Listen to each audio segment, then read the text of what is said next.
va maintenant parler photo.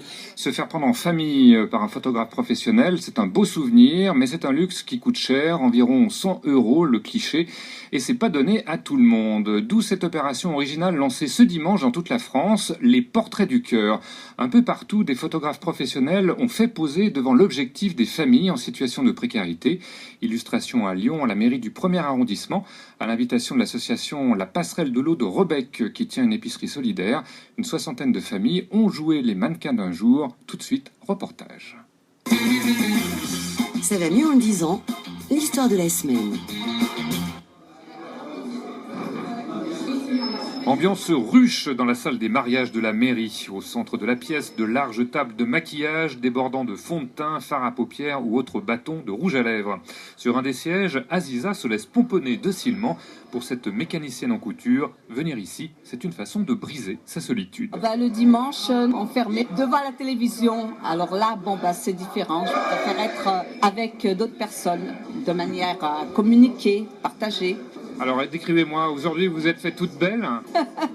Oui, j'ai fait un petit effort, j'ai mis un beau collier, décollant, ça change du jean.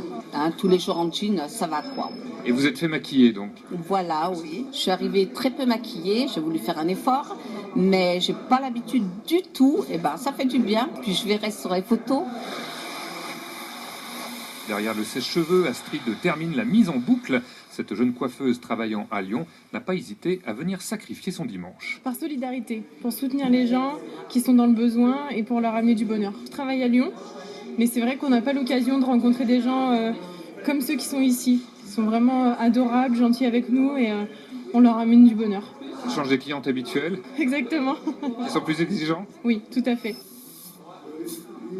Et l'objectif de cette journée n'était pas seulement une mise en beauté, le but, offrir un portrait de personnes seules ou de familles en situation de précarité. Une idée du GNPP, le groupement national des photographes professionnels. Isabelle, relayant ses portraits du cœur à Lyon. Le but, c'est pas de les relooker, c'est de leur faire passer un bon moment, un moment de bien-être. C'est pour ça qu'ils ont un petit coup de peigne et puis un petit coup de maquillage, de poudre pour le maquillage. Et puis c'est surtout de leur faire découvrir l'expérience d'une séance photo et de contribuer à leur patrimoine familial, parce que c'est ça, laisser une trace d'eux avec une photo qu'ils seront fiers de partager. Allez, on y va? C'est parti? Tournez un tout petit peu plus vers moi. Légèrement, voilà, super. Et baissez un peu, ouais, super. Allez, je voudrais juste un petit peu plus de sourire.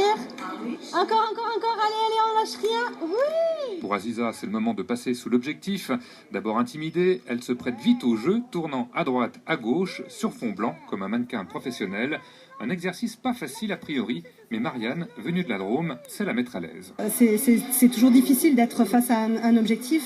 Donc après, on fait tout derrière pour les mettre à l'aise, pour essayer de les faire lâcher prise, justement, pour qu'ils sortent le plus naturellement possible et qu'ils soient en plus contents d'avoir fait cette expérience. Qu'est-ce que vous essayez de faire ressortir en tant que photographe? D'abord la sincérité et puis en deuxième lieu une mise en valeur. Et ça, c'est très très important pour des personnes dans des situations comme ça, de se sentir valorisées. Voilà, c'est notre but principal, ça. Ouais. Encore. Tournez. Oui, super. Sonia a elle aussi tenté l'expérience. Bénéficiaire de l'épicerie sociale, elle est venue se faire prendre avec ses 2 enfants. Une séance qui l'a aussi beaucoup émue. C'est une journée extraordinaire, une journée qu'on n'a pas forcément, et puis on se revoit en dehors de l'épicerie, où on partage un autre moment qui soit pas pris dans le cadre, on va dire, un peu professionnel, où voilà.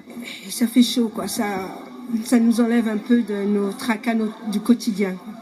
C'est pas qu'on n'est pas des gens à part entière, c'est que quand on va à des endroits un peu sociaux, un peu d'entraide, je vais pas dire qu'on se sent exclu, mais on sent toujours quelque chose qui fait que voilà, il nous manque quelque chose, et ces événements-là, justement, ça permet de se dire, voilà. Vous allez en faire quoi de votre photo? Moi, ma photo, je vais la garder en souvenir toute ma vie. Mes enfants aussi. Mes enfants étaient très ravis d'avoir contribué à ça. Et comme je disais, merci à l'épicerie et merci à ces professionnels de nous avoir fait que ce jour existe, soit là. Celle-là est pas mal, ça fait pas un bêche. Aziza, elle, finit de choisir sa photo. Un portrait qu'il a transformé le temps d'un dimanche et qui lui ouvre des horizons nouveaux. J'ai vécu un bon moment, hein, c'est vrai. Alors là, on s'est bien occupé de moi. Hein. J'ai l'impression d'être quelqu'un maintenant, d'être une personne importante. Vous allez en faire quoi de cette photo? Vous allez la mettre où? Dans mon salon, je vais l'exposer. Quand vous verrez, vous allez vous dire quoi? Eh ben, il faudrait que je sois comme ça tous les jours. Alors, me remettre au maquillage, parce que c'est pas ce qui manque. Hein. Je suis pleine de maquillage, mais... Et là, je suis une femme. Je suis rentrée, j'étais une enfant, et là, je me sens femme. C'est dingue, hein? Il a fallu cette séance Ouais, pour un bout de maquillage et... et vous sentir mieux. Voilà, bah oui, j'ai vieilli, j'ai pris 10 ans. Ça se voit pas sur la photo. Ben, j'espère bien.